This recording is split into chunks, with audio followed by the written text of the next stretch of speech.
I think I just acquired the world's most 70s shirt. Giant collar. It's really cool. I just got it in the post today. Anyway, hello everyone. Welcome back to another Wednesday Reviews. Prog Nerd Reviews. This is episode number 6. And today we are going to be reviewing The Six Wives of Henry VIII by Mr Wakeman. This is an album that I do love a lot. I think the first Yes solo album that I heard was this record, and I loved it. That's and I will get into that as I go through the video and tell you my thoughts, everything that I picked up on, and again, if I've gotten something wrong or said something that's not necessarily what happened or whatever, just let me know politely, please. A lot of people just really yell it in my face that, "Oh, you got this wrong!" Ah, okay, just calm down. Tell me in a polite manner. You don't need to scream at me. I can hear your screaming through the screen, so it's not necessary. I get your point. But yeah, so my contest is over, as you guys know, and I had a winner and everything, and I'm about to send out that album later on today. Great contest, and I think that I'll probably do it again. Maybe I'll do that again. So, this album came out in 1973. I believe I mentioned it in my 1973 video, where I talked about my favourite albums of 1973, and great record. It's only got 6 tracks, obviously. Six Wives of Henry VIII, 6 individual tracks. Concept album, and it's basically a story told through music, which I do love a lot. I love stories told through music, which is what concept albums are, and this is probably one of my favourite concept albums. I'm planning on doing a video about concept albums at some point, and possibly one of the first concept albums I really got into. So I'll break down each track for you guys now. I've got quite a lot here in my book where I write all my reviews. This is how I lay out my reviews, if you guys don't know. No, I'm not in school anymore, but I like laying them out with a picture of the album and then just whatever, everything else, release date, tracks, all that jazz. I like writing all that stuff down. So do I own it on vinyl? Yes, I do. I discovered this in a record store in Kingston where I saw it, and I knew who Mr Wakeman was, but wasn't familiar with his solo stuff. I was obviously familiar with the Yes albums and the albums that he was on, so I saw it and I was like, you know what, I'll give it a try, why not? Heard it was a good album, so I bought it, and it was actually the first record I bought from that record store, because I discovered it that day and I found this in there because I knew I wanted to buy something in there, something proggy, and found this, and I like the layout of this record. It's gatefolded, and information about each of the women on the back of the album. So, released in 1973, I own it on vinyl, yep, okay. So, let's break down each track. Okay, so, track number 1, Catherine of Aragon, first of the 6. So, I liked the musical arrangement on this track a lot, and different keyboards. Of course, there's going to be multiple different keyboards from a keyboard player. I just wrote that down because it was something that I picked up on, and it's made this track stand out quite a lot from the others because there was a lot of overlays of different sounds, which I really loved and was very much drawn to. I loved the acoustic sections of this song. There's, I think some of the Yes members are actually on this album, so I wouldn't be surprised if that was Steve Howe playing the acoustic guitar on this. And obviously the use of the voices as well, which was very nice. I really loved that a lot. Dynamics, of course. Actually went back through a lot of my old piano music theory books because I used to do music theory classes. I used to take piano lessons, and because I was looking for some terminology. So good use of dynamics, loud and quiet ends of the spectrum, very nice. The way it went from loud to soft with such ease, such swift, and such just beautiful transitions. Very good, I loved it. And the percussion, of course, is very good, you know, great use of percussion, and just a beautiful finish to the track. I like the way it ended, and this is think one of my favourite tracks on the album, so I really loved this one a lot. Especially the vocal sections, I think that really adds a lot to it. Just adding to that, like, medievally kind of, it's not really medieval, is it? No, it's Tudor times. So, just adding to that kind of old England feel to the track, and I love that about prog. Yeah, I love how you can convey such an old sound in, like, modern music, which is modern compared to whatever came before it. So next is Anne of Cleves. I like the continuous patterns of notes throughout the introduction of this. It's just like one long section for a while, and then the change in tempo into the first section of the song. I really like the guitar overlays as well, very nice. It just went in with such ease, so transitions were very nice, very smooth. That was the word I was looking for. Smooth transitions throughout this album, and I mean, I don't expect any less from a very talented musician. So throughout I just started to pick up, well, this guy, Mr Wakeman, has such a unique style of playing. Perfect blend of jazz orientated influences and classical, of course, orientated influence pushed together to make that really proggy sound, and a very good one as well. It's like an iconic sound amongst music, I guess, or maybe not to the untrained ear, but to obviously music fans and fans of prog would know where I'm coming from in this, what I'm talking about. I like the use of bass guitar, very nice, very nice. I liked the bass lines. Almost tempted me to pick up my bass and try and jam along with it, but I didn't have it to hand with me. Of course, brilliant drumming. I can expect no less, I believe, from Bill Bruford. Great drummer that he is. He played on one of my favourite albums of all time, Red by King Crimson, and Close to the Edge, of course. I liked that this track felt like a really kind of, felt like an extended jam session. Like, it felt like just a load of guys just in a room, just jamming out some tunes, and I loved that a lot. And obviously it was going to be very keyboard orientated from a Mr Wakeman solo album, but it was very good. Perfect blend of instruments, they all worked very well together, and really shows the guy's talent a lot. And because I'd listened to a lot of Yes, of course, you know, I was like, wow, this guy's cool. Like, I'm almost tempted to get my piano lessons up and running again. And then I listened to this album and I was like, yeah, I think I might do that. I think I might start reteaching myself piano, because funny story, I used to do piano when I was quite young, and I did it for a really long time, and then I quit when I got into metal, because I was like, playing the piano is really nerdy and I don't like it anymore because it's really boring and it's not cool. I'm not cool playing the piano. I just look like, you know, a nerd pretty much, and now I'm getting into prog again. I take back everything I said that day. I really thought I was cool by saying that giving up the piano was like the best decision I ever made.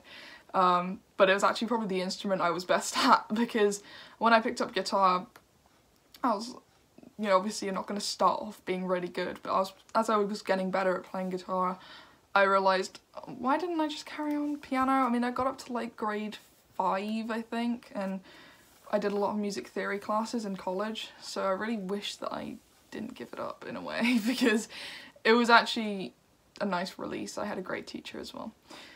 Going back to the track, so I like the use of panning on this record. It's around the 4.5 minute mark on this track. We're still talking about Anne of Cleves, by the way.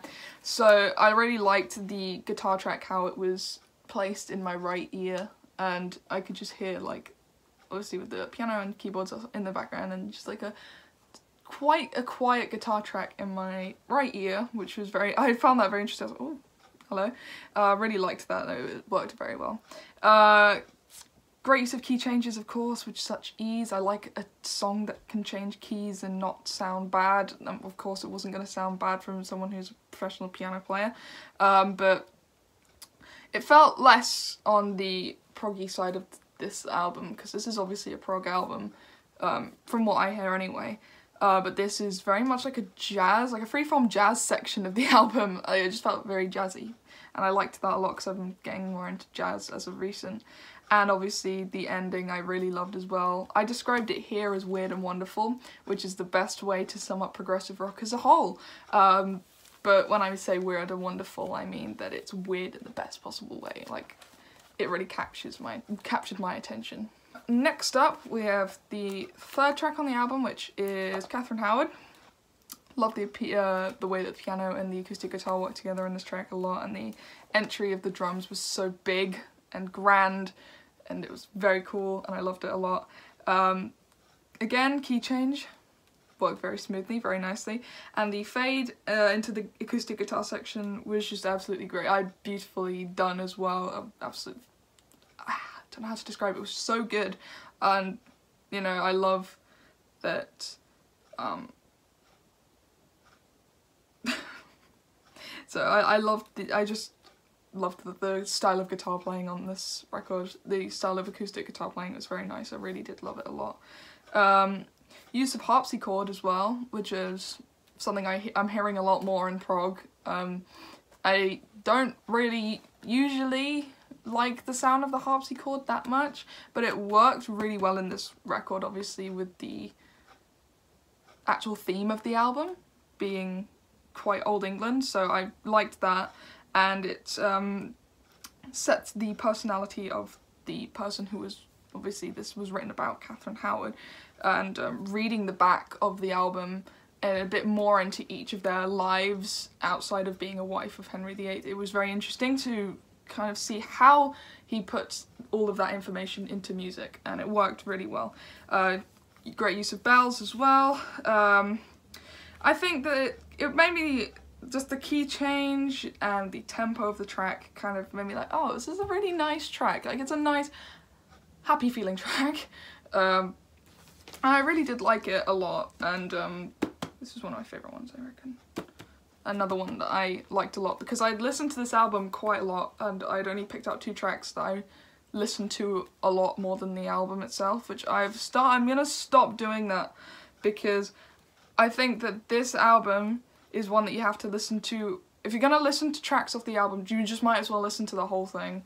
I find that with things like Brain Salad Surgery and Carnival 9, but with Carnival 9, you know, I can't listen to one impression of Carnival 9, I've got to listen to the whole thing. With this one, you know, you have to listen to the whole thing to kind of understand the story of it all. And I like the use of instruments, the flute at the end, and the way it fades out. I like a good fade out into the next track. Very kind of proggy thing, isn't it, to fade into another track. I find that a lot with Pink Floyd, that they'll have an album, I think especially with something like The Wall, where you have a track and then it just fades out, and then it fades into the next track, and then it fades out and fades into the next track. I love that, but the problem with listening to that on my MP3 is that it kind of stops. Like, when it's meant to fade, it just stops and it starts again. Because I listened to this album on my MP3 player when I was reviewing it, because my phone died and I just I didn't have anywhere else to listen to it apart from my MP3 player, so it kind of just stopped and started, but I knew it was a fade in, I just could tell. Okay, sidetracking a lot. Next track is Jane Seymour. This is the one that I loved the most initially when I first heard this album. I've written down here possibly my favourite piece on the album. I stand by that, I reckon. I love the build up of the intro, use of harpsichord, and I love the sound of the organ, church organ, you know. I have that with Tarkus, with the Only Way, the track The Only Way. I love the use of church organs so much. It's just so beautiful. I love the sound so much. I'm hopefully gonna try and incorporate that into music that I make eventually. The acoustics are great. Just the sound of the organ obviously was recorded. I did a little bit of research. This was recorded in a church, so churches have very good acoustics for big sounds and has a lot of reverb and echo and stuff like that, so I could feel that presence in this track in particular, because I did a whole section on acoustics at college, and it's just ingrained in my head now. So hearing this, I was like, yeah, this is not filmed in a studio setting, this particular instrument, this is filmed in a big space, and it's definitely going to be a church because it's a church organ. Drums work well, I love it again. Brief change in keys and in and out occasionally, I loved that a lot as well. The chords are so beautiful, so satisfying, so beautifully executed. That's kind of, it's funny how I'm using the word executed, because got some executions in this history. The dynamics, again, I love the use of the loud and soft and mids, very good. This was a very, like, I like the use of the lower frequencies in this track and the bass guitar and all of that, and obviously the work of a master. What else can I say? Next track, Amberlynn. I love the way that this song builds up. Again, the feeling of the track. There's a lot of building up in this album. Very kind of prog quality of that. I love songs that can build up and then the execution being very good. If I would have, you know, deducted points from my final score if the payoff of the build-up wasn't strong at all, and I think that this was. I loved the build-up in this track. You get the feeling in this track that something's about to happen, like, you know, that feeling, like anticipation. You have a feeling of anticipation throughout this track. That's how I felt. And for example, with the last track, it was the previous tracks, you just felt like a set emotion, but this one you just feel what's going to happen in this track. You just don't know what's going to happen next, and I really liked having that feeling. The use of acoustic guitar behind the piano is very beautifully done, and obviously with the vocals as well. I like the jazzy feel of the track and the bells. Use of percussive instruments, not just a drum kit but other percussive instruments on this, like, worked so well, and I liked how it was just the variation, because I liked that in a lot of prog albums where it's not just your drum kit, you've got other percussive instruments that are being used throughout, and variation is always great. It just keeps you on your toes a bit more. And I've written down here that just talking about the album as a whole, each piece has its own feel. It's no two tracks on this record are the same. Like, it's a different sound in each track. So when you've listened to one track, you can probably guarantee that the next track's not going to sound like the previous track, and then the previous track, it's going to sound completely different, of course, because this is an album about 6 different personalities, so it's going to have 6 different feels to it. So I really liked that. I like that concept. So I like the repetition at the end of the track. There's like repetition of certain sections of this album, which I like. And payoff is great, and the end, so gracious, so delicate, and I loved it a lot. And the last track on the album is Catherine Parr. I love the guitar effects on this record a lot. Trying to remember what the effects were, but it's not coming to me right now, because when I was writing it I was actually trying to remember what it was. I'm not good on my guitar effects. I really should be, because I'm going to be working in a studio hopefully one day, so I gotta know my stuff. But there was, I like the effects used on here. Drumming, great. I don't think I needed to say that the drumming was great in every single track, because I should have just summed it up at the end. Very much a fan of acoustic piano, and because I didn't really listen to much of it while I was playing piano, so I wasn't very inspired to carry on piano. So if I'd listened to this, I reckon I would have carried on. I love the way it flows, this track. Beautifully played. The way the voices work alongside the piano is absolutely beautiful. Use of the irregular notes being played alongside, just irregular notes being played, worked. Made for a very interesting, intriguing experience of listening. Bass playing is fantastic. I can expect no less from Mr. Chris Squire, I believe, who is on this album. I'm aware that I think there are 2 bass guitarists on this album, but I'm not sure who plays on which. I can expect no less. This track, I think, out of all of them, for me, felt the most English, if that makes any sense, because it just had a very English sound, like with Selling England by the Pound. It's like a very English sounding album. Just, I guess, the use of the instruments, the way the instruments are being played, made by an English person. It would explain a lot, because the album's about English history, so I mean it would make sense if it sounded very English. I like the keyboard overdubs. Sometimes I find that on some records overdubbing can sound really just too much. It's like you're putting too much in a sandwich. It's like you don't want too much, because then it just falls out and crumbles and doesn't look or taste very appetizing. but this is just the right amount of overlaying,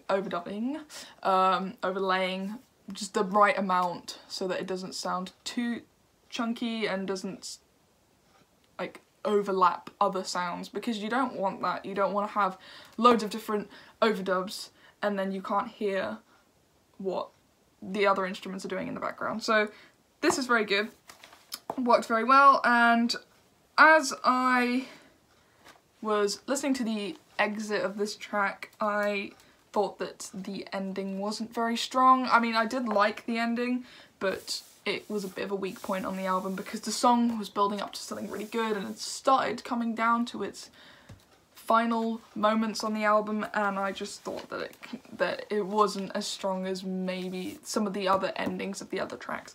But that's just me. Still doesn't change my opinion about the album at all because I've heard it so many times. That is the end of the track breakdowns. Now my own opinions on the album. I think I gave my opinions here and there anyway, so you know most of them, so I'm just going to say that I really love this record a lot. It really shows Rick Wakeman's talent, not just as a keyboard player in a band situation like Yes, but also as a solo artist, because sometimes you'll have musicians from bands who will try and make a solo career and it just kind of flops and it doesn't sound very good, or it just doesn't go to plan. But I think that this is absolutely fantastic. What a great solo album, and one that I highly recommend to all people who love Yes and like the sound of the keyboards on some of the Yes tracks. Give this one a listen. I like that this album had its own sound. Yeah, it doesn't sound... Obviously it sounds inspired, but it doesn't sound like it's trying to be something. It's its own thing, and I like that a lot. I like originality. I like that something like the piano, something like the keyboards, that he's able to make his own sound. It's like with Keith Emerson as well. Like, you're able to hear a track and be like, oh, that's an ELP track, or you're able to hear tracks like, oh, this is a Yes track, or this is a piece by Rick Wakeman. You're able to tell, and I think that that's how you know someone is a good musician, is where you're able to actually tell who's playing it or who's composing it or something like that. So overall I give this a 9 out of 10 just for the week ending. I would have given it a 10 otherwise. And my favourite tracks are Jane Seymour and Catherine Aragon, as I mentioned as I was talking about those. And that is the end of my review. Next week's review I will mention closer to the time, as I've got a lot of ideas for what I want the next one to be, but I'm not quite sure which one to pick yet. So I've got multiple. Maybe you guys could help me out. I'm gonna put a community post after I upload this video, and you guys can decide. I've got two that my head's fighting over. It's like, should I do this one or should I do this one? So I'm gonna leave it to you guys to pick, because I did that with my King Crimson review, because I put a poll on my Instagram that was basically, should I review In the Court of the Crimson King or Red? And everyone picked Red, so I reviewed Red. So I might just do that again, but on YouTube instead, because that's where all my viewers are, not just on Instagram. Thank you guys for watching. Maybe, just maybe, Rick Wakeman might see this. If he's watching, hello, I'm a big fan, so is my dad. Cool. Yeah. I'll see you guys on Friday for... What is my Friday video? So my Friday video is going to be similar to my 1973 video. So I'm going to be talking about my favourite albums of the year 1972. So you have that to look forward to, and I'll be listening to some albums and getting some ideas for that video. Alright, see you guys then. Bye bye.